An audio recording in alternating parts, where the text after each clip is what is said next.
রাধে রাধে, জয় গোবিন্দ। 2022 সালের 5 নভেম্বর হইতে আমাদের ভাগবত সঙ্গের শুভ সূচনা হয়।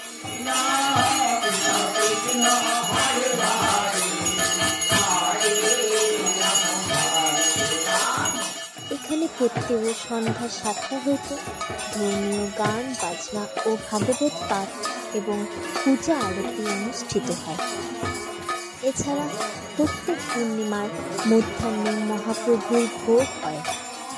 এই সহিত অনুষ্ঠানে সকল সনাতন ধর্মের ভক্তবৃন্দদের আমাদের ভাগবত সঙ্গে আসার জন্য আমন্ত্রণ রইল। আমাদের ঠিকানা 27 নম্বর ওয়ার্ড, দেবীনগর, রায়গঞ্জ, উত্তর দিনাজপুর। রাধে রাধে।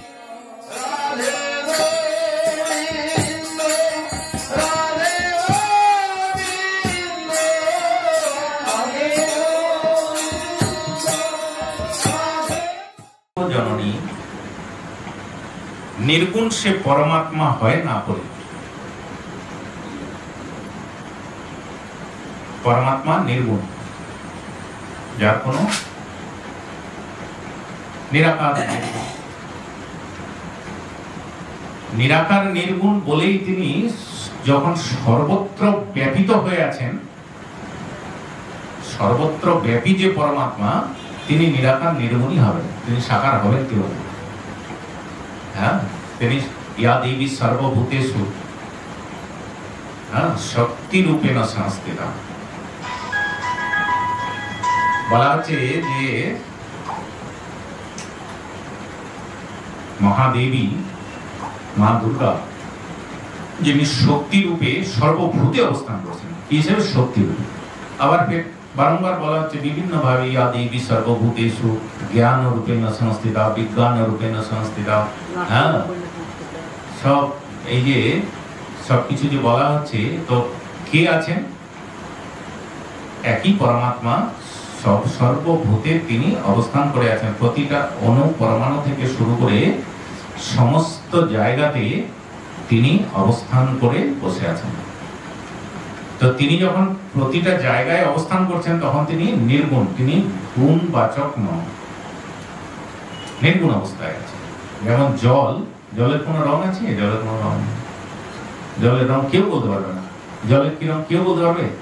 সবাই তো এত বুদ্ধি আমাদের, কিন্তু একটু বুদ্ধি থাকিয়ে বলে দিত যে জলের রংটা কি, কেউ বলতে পারবে না জলের রং কি, কারও ক্ষমতা নেই।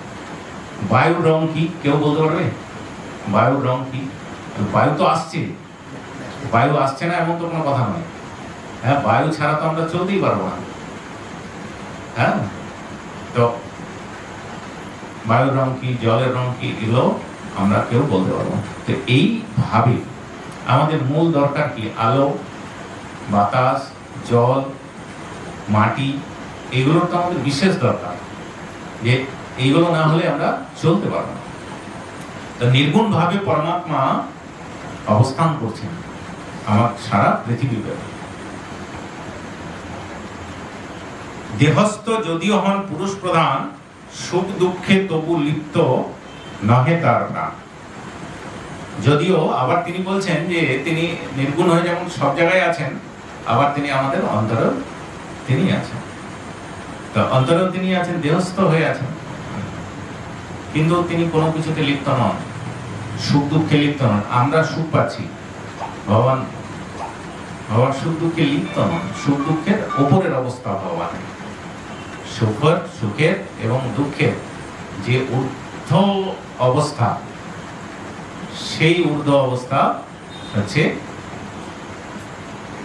শ্রী ভগবান। অহংকার মুক্ত যবে হয় তার প্রাণ, আমি কর্তা এই রূপ জাগে অভিমান। জীবের যখন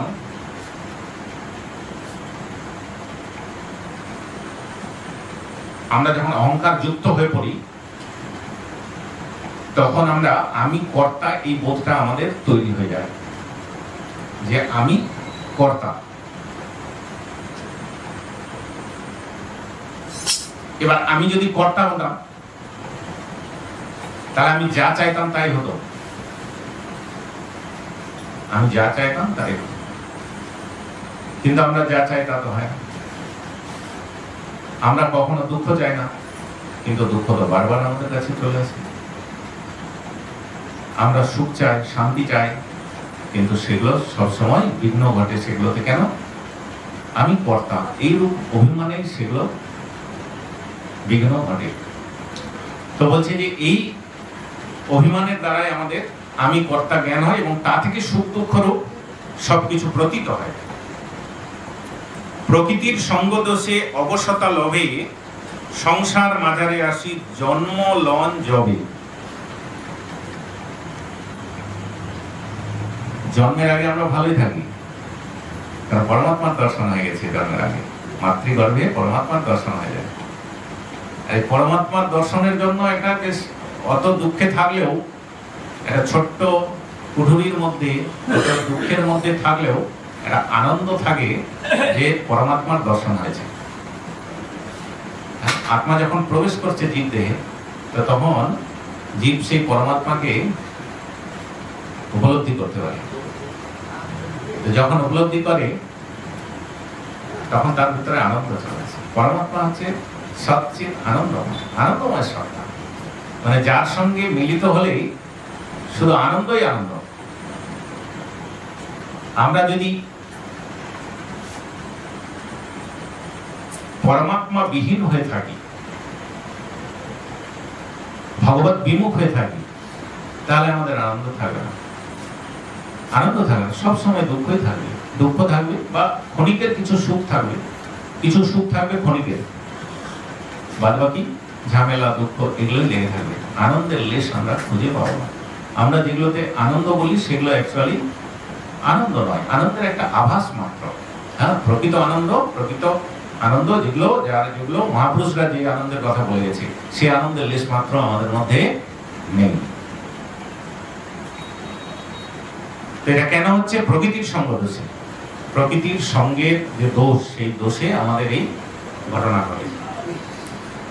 দেবতা মানব আর পশু পক্ষী রূপে যখন আবদ্ধ হন সংসারেরও কূপে, আমরা কখনো দেবতা রূপে, কখনো মানুষ রূপে, কখনো পশু পক্ষী রূপে আমরা কি করি? আমরা এই মনুষ্য সমাজে এসে আবদ্ধ হয়ে যায়, সংসারে পড়া মানে সংসারে আবদ্ধ হয়ে যাওয়া। হ্যাঁ, যেখানে ঢোকা খুব সহজ। ভগবান মায়া খুব আনন্দের একটা পরিবেশের সৃষ্টি করে ঢোকার জন্য।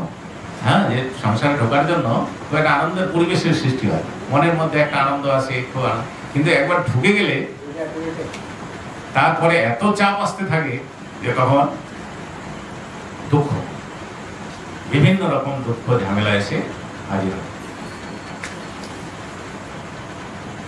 স্থির না থাকেন তিনি সেই অবস্থায় বিচিত্র বারতা মাত কহিনু তোমায়। সংসারের অর্থ যত মিথ্যা সমুদয়, তথাপি সংসার কভু নিবৃত্ত না হয়। আমরা জানি, আমরা বুঝতে পারি যে সংসারটা মিথ্যা। সংসারটা মিথ্যা। মিথ্যা মানে আজকে যা আছে কালকে তো থাকবে না। একদিন আমি ছোট ছিলাম, আমরা সবাই ছোট ছিলাম, তত খেলাধুলা বেরিয়েছে, সকলেই তাই হয়েছে। সেই জীবনটা আর নেই, সেই জীবনটা চলে গেছে। সেই জীবনটা চলে গিয়ে যারা বয়স্ক হয়ে গেছেন তারা নানান রকম চিন্তার ভাঁজ, কালকে কি হবে, পরশু কি হবে, তারপরে দিন কি হবে, শরীর কেমন থাকবে, নানান রকম চিন্তার ভাঁজ চলে আসছে না? হ্যাঁ, যত দিন যাচ্ছে চিন্তা আমাদেরকে ছাড়ছে না, চিন্তার ভাঁজ আমাদেরকে ছাড়ছে না, এ থেকে মুক্ত হওয়া যাচ্ছে না। যে এইটা বলছি যে সংসার কখনো নিবৃত্ত হয় না। হ্যাঁ, সংসারকে মিথ্যা বলে পতিত হয়। আগে যে রূপটা আমার ছিল সেটা নেই, খেলে দুলে বেড়াতাম, কত ঘুরে বেড়াতাম, আড্ডা মেরে বেড়াতাম, সেই অবস্থানটা আজকে আর চাইলেও আর পাওয়া যাচ্ছে না। আর সেই জীবনটাও শেষ হয়ে গেছে, সেই জীবনটা আর আছে, এই জীবনটা নেই। এখন একটা আলাদা কর্তব্যের আলাদা জীবন হয়ে গেছে। তো বলছে এটা নিবৃত্ত না হয়। স্বপ্নে শিরচ্ছেদ দুঃখ অনুভূত হয়, তথাপি জানিবে মাত্র তাহার সত্য নয়। বলছে স্বপ্নে তারা যদি শিরচ্ছেদ হয়ে যায়, কিছুক্ষণ পরে দেখবে আরে আমার মাথাটা তো ঠিকই আছে, মাথাটা তো যায়। হ্যাঁ বলছে কেন হয়েছিল? ও হো আমি তো স্বপ্ন দেখলাম, স্বপ্নে ছিল ছেড়ে গেল। তো বলছে এইরকমই সংসারটাও এইরকম। হ্যাঁ ছোট ছিলাম, ছোট দিনগুলো হারিয়ে গেল, এত তাড়াতাড়ি হারিয়ে গেল, এত তাড়াতাড়ি আমি এক ধরনের একটা জায়গায় ছিলাম, এত তাড়াতাড়ি আর সেই জায়গাটা আর নেই। তো বলছে এইটা মিথ্যা, মানে আমরা যে আছি, এখনই ছোট ছিলাম, এখনই বড় হলাম, তারপর বড় হলাম, এখনই বৃদ্ধ হয়ে গেলাম, এই অবস্থাটা পুরোনো দিকটা খুব তাড়াতাড়ি চলে গেল। কিন্তু আমার আমিটা, আমার ভেতরের যে সে আমিটা কিন্তু এক জায়গায় দাঁড়িয়ে আছে। তার কিন্তু কোনো হেরফের হয়নি, শরীরের পরিবর্তন হয়ে গেছে, তার কোনো পরিবর্তন নেই।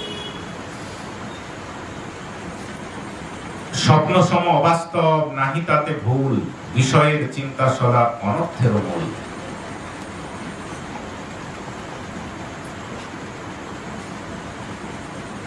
স্বপ্নের মতো সবকিছু অবাস্তব,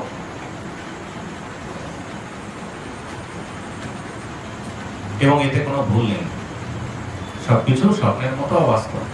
আমি চলে যাব, আবার সংসার থাকবে, আবার অন্যরা আসবে, ধরেই আমাকে কেউ মনে রাখবে?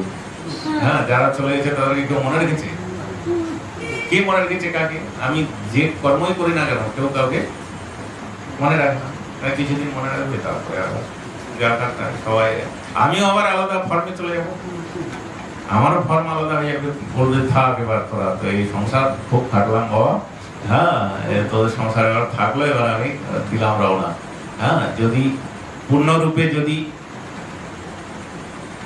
পূর্ণ উপলব্ধি, যদি ভগবত উপলব্ধি হয়, তাহলে তো আনন্দময়ের কাছে চলে যাব। আর যদি তা না যেতে পারি, সেই যদি আসক্তি থেকে যায়, আবার সেই সংসারে আবার ফিরে আসবো, আবার ওই একই কর্ম। ভক্তি আর বৈরাগ্যেতে সেই দিবে মন, সেজন সংসার হইতে মুক্তি চাই যেই জন। ভক্তি আর বৈরাগ্যেতে সেই দিবে মন।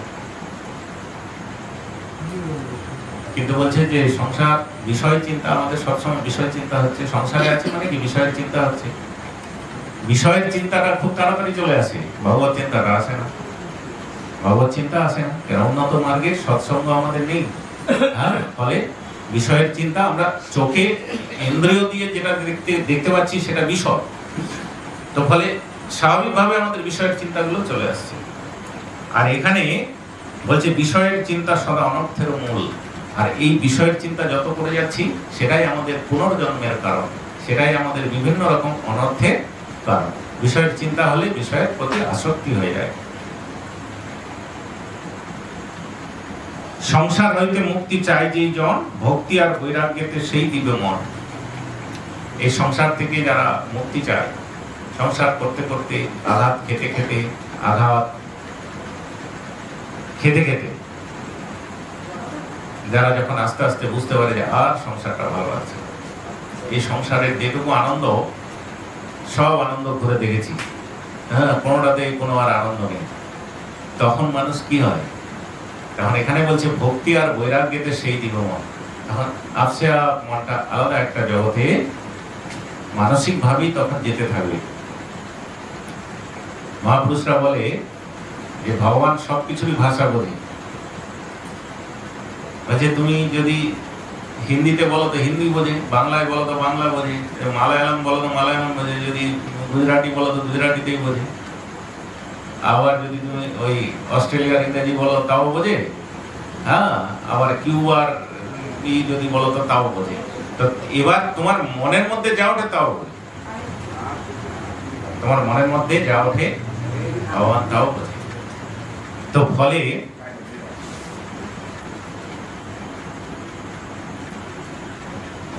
বলছে যখন মন বিক্ষিপ্ত হয়ে যায় যে না আর পারছি না এই সংসারের সঙ্গে, তখন কি হয়? তখন বৈরাগ্য চলে আসে মনের মধ্যে। সংসারের মধ্যে থেকেও একটা বৈরাগ্য আসে। বৈরাগ্য আসে, যখন বৈরাগ্য আসে, বৈরাগী কাকে বলা হয়? যার মধ্যে বৈরাগ্য এসেছে। এমনি শুধু তিলক তিলক করলে তাকে বৈরাগী বলে না। বৈরাগী বলে তিলক রেখেছে, খুব টিকি রেখে দিয়েছে, হাতে মালা দিয়ে তাকে বৈরাগী বলে। এমনি সাধারণ ভাষায় বলে কিন্তু সাধারণ ভাষায় বলে যে না এ বৈরাগী হয়ে গেছে, কিন্তু না, মেন বৈরাগ্যটা আসে অন্তরে। অন্তরে যদি বৈরাগ্য আসে তাহলে সে বৈরাগী নাম নিতে পারে। অন্তরে বৈরাগ্য, অন্তরে বৈরাগ্য আসলে কি হয়, বাহ্যিক যে পরিবেশ, বিষয়ের প্রতি যে আসক্তি ছিল, এতদিন বিষয়ের আসক্তি ছিল বলে সংসারটা ধরেছিলাম, বিষয়ের প্রতি মায়া মোহ সবকিছু ছিল, ফলে তো সংসারটাকে ধরেছিলাম এত করে। যখন বৈরাগ্য চলে আসে, এই যে এত দেখেন বৃন্দাবনে যারা গেছেন, বৃন্দাবনে গিয়ে যারা ঘুরেছেন, বিভিন্ন জায়গায় বিভিন্ন বন উপবন এগুলো জায়গায় যারা গেছেন, তারা দেখেছেন কত কত সাধুরা সেখানে ঘুরে বেড়াচ্ছে, কত কত সাধুরা ছোট ছোট কুটিয়া বানিয়ে বানিয়ে সেখানে বসে আছে। যে তাদের একবার খবর নিয়ে দেখবেন, তাদের বড় বড় অবস্থা ছিল, হ্যাঁ বড় বড় অবস্থা ছিল।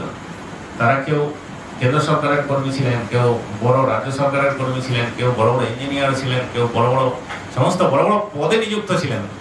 হ্যাঁ, যারা তীব্র ত্যাগ এবং বৈরাগ্যের রাস্তায় আসতে পেরেছেন, তারা পূর্বজন্ম দেখলে বোঝা যায়, আগের আসার আগে, এখানে আসার আগে যে অবস্থাটা তা দেখলে বোঝা যায় তাদের বড় বড় লোকের ঘরে, বড় বড় ছেলের বড় লোকের ঘরে জন্ম হয়েছে, তাদের বড় বড় ঘর থেকে উঠে উঠে এসছেন।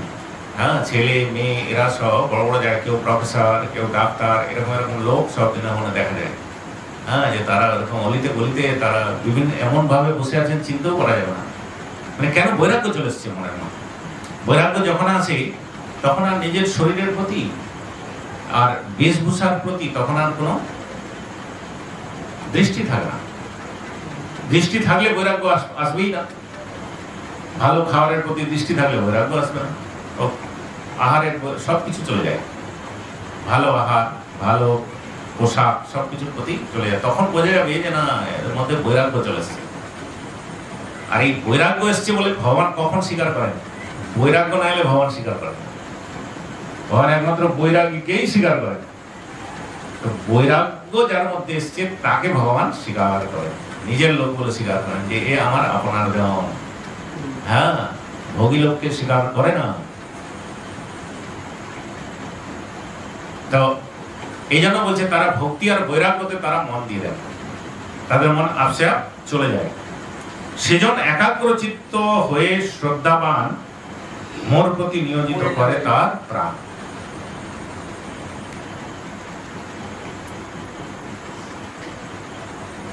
থাক, ঘুমা। ভাগবতের কথা শুরু হলেই ঘুম চলে আসে, মন শান্ত হয়ে যায়। হ্যাঁ, যারা যারা দেখেন, যারা যারা খুব টেনশনে আছে, খুব টেনশনাল ব্যক্তি, কোন রকম জোর করে এনে যদি ভাগবতের কাছে বসানো যায়, বসাবার সঙ্গে সঙ্গে তাদের ঘুম চলে আসবে। হ্যাঁ, বসতে বসতে তাদের ঘুম চলে আসবে। তো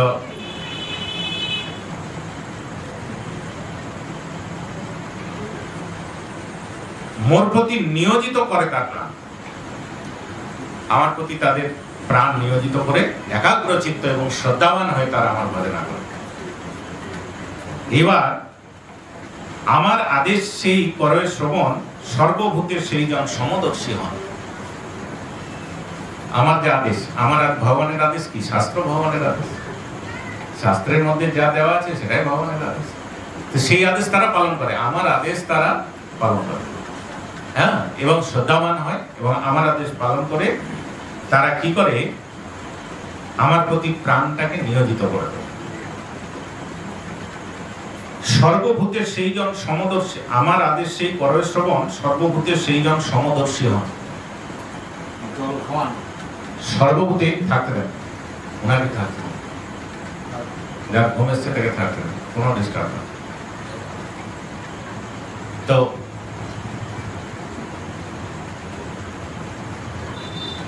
সর্বভূতে সেই জন সমদর্শী হন, সমদর্শী হয়ে যায়, আর থাকে না। আমরা যখন সমদর্শী কখন হতে পারি না? যখন বিষয়ের প্রতি অত্যধিক টান আমাদের থাকে, তখন আমাদের সমদর্শী হওয়া সম্ভবপর হয় না। বিষয়ের প্রতি মানে সংসারের প্রতি যখন অত্যধিক টান থাকে, তখন সমদর্শী আমরা হতে পারি? সবসময় নিজের স্বার্থটার কথাই ভাবি। হ্যাঁ, নিজের স্বার্থ ভেবে তারপরে অন্য কিছু ভাবি। হ্যাঁ, তো বলছে যে আর কিন্তু সমদর্শী কখনো বলছে পণ্ডিত কাকে বলে? ভগবত গীতায় একটা কথা বলা আছে, পণ্ডিত কাকে বলে? বিদ্যা বিনয় সম্পন্নে ব্রাহ্মণে গোবী হস্তিনী শনি জৈব সপাকে চ পণ্ডিতা সমদর্শী। পণ্ডিত কাকে বলে? যে সমদর্শী হয়ে গেছে। বিদ্যা বিনয় সম্পন্ন ব্রাহ্মণ, বিদ্যা বিনয় সম্পন্নে ব্রাহ্মণে গোবী হস্তিনী শনি জৈব সপাকে চ। একজন চণ্ডাল, একজন কুকুর, হ্যাঁ, একজন হস্তি, সবার প্রতি তিনি সমান ভাব পোষণ করেন। যিনি পোষণ করেন তাকে বলা হয় পণ্ডিত, অন্য কাউকে পণ্ডিত বলা হয় না।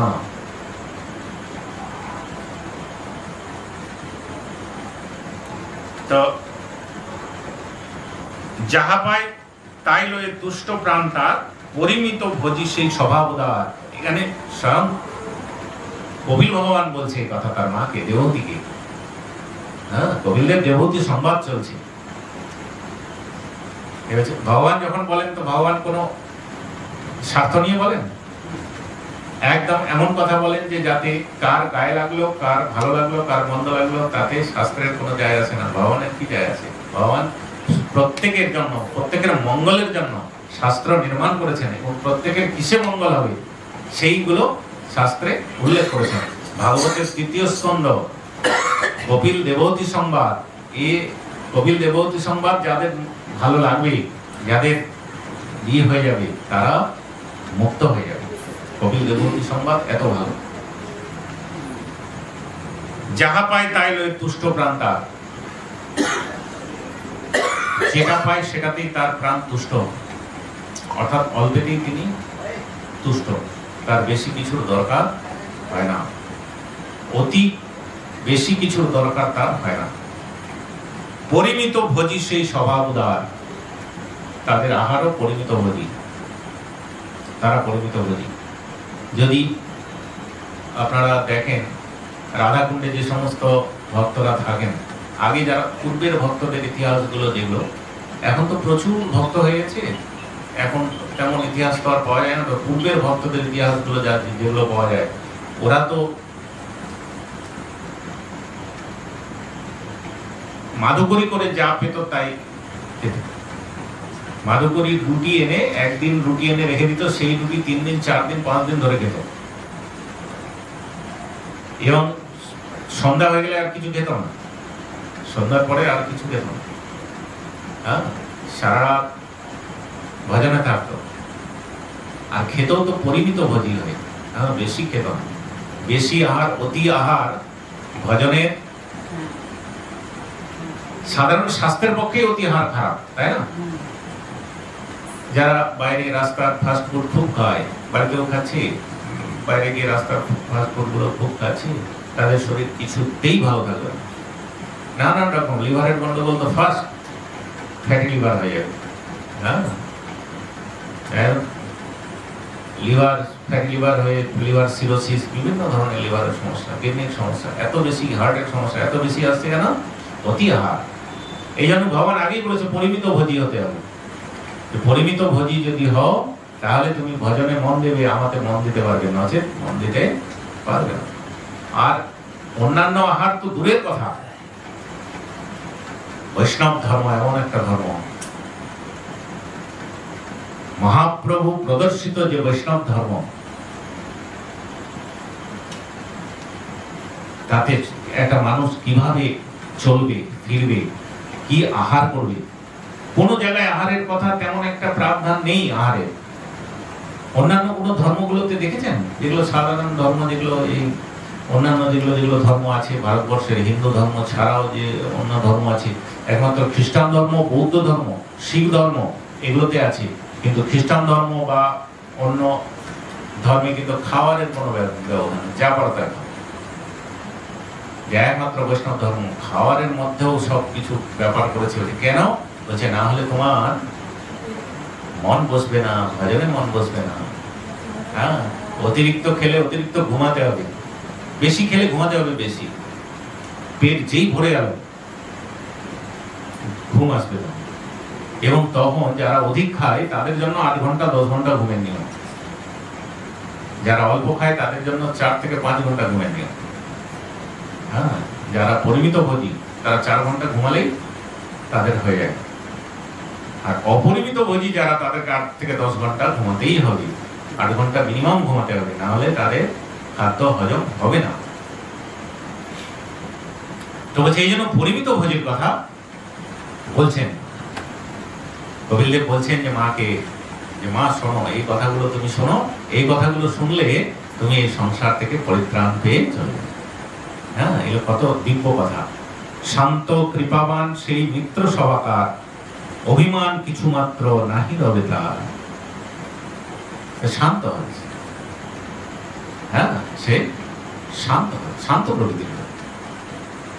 কৃপাবান, কৃপাবান মানে প্রত্যেকের প্রতি একটা কৃপার ভাব থাকবে, দয়ার ভাব থাকবে, এই ভাবটা চলে আসবে। মিত্র সবাকার, সবাকার মিত্র, যে কথা বলবে, যে কোনো উপদেশ নিতে চাইবে, যে কোনো সাক্ষাৎ করতে চাইবে, হ্যাঁ, তার সঙ্গে ভাগবতীয় কথা সে আলোচনা করবে। যারা হট কথায় রেগে যায়, হট কথায় অসন্তুষ্টি প্রকাশ করে, তাদের দ্বারা তো ভজন তো হয়ই না, তাদের দ্বারা মানুষই হয়ে ওঠা হয় না। হ্যাঁ, তো ফলে এই জন্য ভগবান বলেছে যে শান্ত কৃপাবান, তাকে শান্ত হতে হবে, কৃপাবান হতে হবে, এবং মিত্র সবাকার, সবাকার মিত্র হতে হবে। মিত্র হয়ে যায় তারা, হতে হবে না, হয়ে যায়। অভিমান কিছু মাত্র নাহি রবে তার, মনের মধ্যে অভিমান থাকে না। আমরা সাধারণ মানুষ, আমাদের মধ্যে কথায় কথায় অভিমান, কেউ কিছু বললো অভিমান হয়ে গেল, হ্যাঁ, কেউ কিছু বলছে অভিমান, কেউ কোন একটা আচরণ করলো, কেউ একটা কথা শুনিয়ে দিল, তো অভিমান হয়ে গেল। অভিমানের আমাদের কোনো শেষ নেই। এই যে ইগো, এই ইগো চলছে, সবাই বলে আজকালকার ছেলে মেয়েদের মধ্যে খুব ইগো। বলছে যে ইগোটা কি, এইটাই তো অভিমান, কথায় কথায় অভিমান। হ্যাঁ, কথা বলবো না, খাবো না, এটা ওটা করবো না, এই তো বলছে যে অভিমান শূন্য, অভিমান শূন্য নিতাই নগরে বেড়ায়। হ্যাঁ, নিত্যানন্দ প্রভু অভিমান শূন্য হয়ে নগরে বেড়াতেন। কোন কাপড় পরতেন? নিত্যানন্দ প্রভুর কাপড় যেমন তেমন কাপড়, কোথাও লাল পায়, কোথাও সবুজ, কোথাও নীল, মানে কোনো, মানে আমাদের এখানে যাকে আলখাল্লা ড্রেস যাকে বলে, মানে জোকাররা যেরকম ড্রেস পরে, নিত্যানন্দ প্রভুকে যেরকম সাজিয়ে দিত, বড় বড় বালা পরিয়ে দিত, এই করে দিত, হ্যাঁ, বড় বড় খানে দুল এখানে পরে নিতেন, ওইভাবে অভিমান শূন্য নিতাই নগরে বেড়ায়। হ্যাঁ, অভিমান শূন্য হয়ে নগরে বেড়াচ্ছে। বলছি কে নিতাই? নিত্যানন্দ তত্ত্ব কে? কে নিতাই? বলছে নিতাই সবকিছু, বলছে নিতাই সবকিছু। মহাপ্রভু কীর্তন করছেন, কীর্তন করতে করতে ধাঁই দিয়ে পড়ে গেলেন। কোথায় পড়লেন? যে কোথাও পড়েননি, সব জায়গাতে নিতাই আছে, নিতাইয়ের উপরেই পড়েছেন। যে মহাপ্রভুর পাদুকা নিতাই, মহাপ্রভুর যে বস্ত্র সেটাও নিতাই, মহাপ্রভু যা যা ব্যবহার করেন সব নিতাই, নিতাই ছাড়া অন্য কোনো তত্ত্ব নেই। সেই নিতাই ব্যবহার করছেন। সচী মাতার কাছে গিয়েছেন, সচী মাতার কাছে কি অবস্থা, কেমন ভাবে পাওয়া যায়? কীর্তন শুরু হয়েছে, কাপড় চোপড় আর কিছু নেই, কাপড় চোপড়ও নেই তখন, একদম কোনো জ্ঞান নেই। ওই অবস্থায় সচী মাতার কোলে গিয়ে সচী মাতার দুধ পান করছেন। এর কল্পনাতে আনা যায় না। আবার একটা গ্রামে গিয়েছেন, মামগাছি, নবদ্বীপ থেকে কাছে, বর্ধমানের মামগাছি বলে জায়গাটা, ওইখানে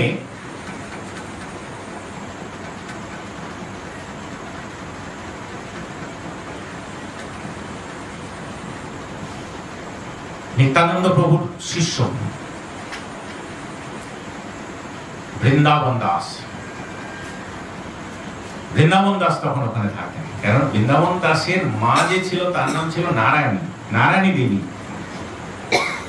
নারায়ণী দেবী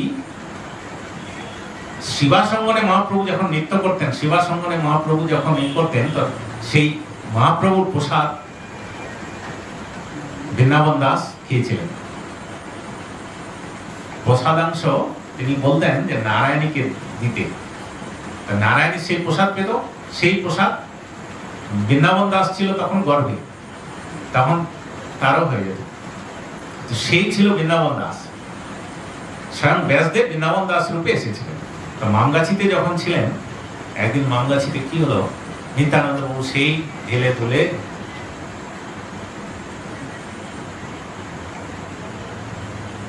চলে এসেছেন শিষ্যের বাড়ি। আর বৃন্দাবন দাস তো একেবারে আনন্দে আকুল হয়েছে, মানে আনন্দে বিহল হয়ে গেছে। কি আনন্দ, নিত্যানন্দ প্রভু চলে এসছে স্বয়ং। এবার নিত্যানন্দ প্রভু বিভিন্ন, ওই যে বললাম, বিভিন্ন রকম ড্রেস পরে এসছে। আর নিত্যানন্দ প্রভু দেখতে কিরকম ছিল, অপূর্ব দেখতে, যার তুলনা হয় না, তুলনা বিহীন। নিত্যানন্দ প্রভু এসছেন, মহাপ্রভু এই বৃন্দাবন দাসের বাড়িতে নানান রকম সবকিছু। বৃন্দাবন দাস কোথায় কি হবে না হবে ছোটাছুটি লাগিয়ে দিয়েছে, পাগলের মতো হয়ে গেছে, এত আনন্দে বিভোর। আর ওখানে চারিদিকে যে গ্রাম, একটা বড় গ্রাম, আমরা তখন বড় গ্রাম ছিল, চারিদিকে ক্ষত্রিয়, ব্রাহ্মণ, শাহ, এসব ছিল, বড় বড় লোক যারা ছিল, ব্রাহ্মণরাও ছিল। এরা তো হচ্ছে স্মার্ত ব্রাহ্মণ। একটা বৈষ্ণবকে জানার মতো ক্ষমতা এদের নেই। ব্রাহ্মণদের মধ্যে দুটো ব্রাহ্মণ, একটা হচ্ছে স্মার্ত ব্রাহ্মণ আর একটা ভক্ত ব্রাহ্মণ। তো স্মার্ত ব্রাহ্মণ মানে কি? স্মার্ত ব্রাহ্মণ হচ্ছে কালী পূজা করে, দুর্গা পূজা করে, সব পূজা পার্বণ এগুলো ঠিক করে, বৈদিক রীতি অনুযায়ী করে। এরা বেদটাকে এরা মানে। একজন মহাপুরুষকে জিজ্ঞাসা করা হয়েছিল স্বামী রামসুর দাস জিকে, যে বাবা স্মার্ত ব্রাহ্মণ মানে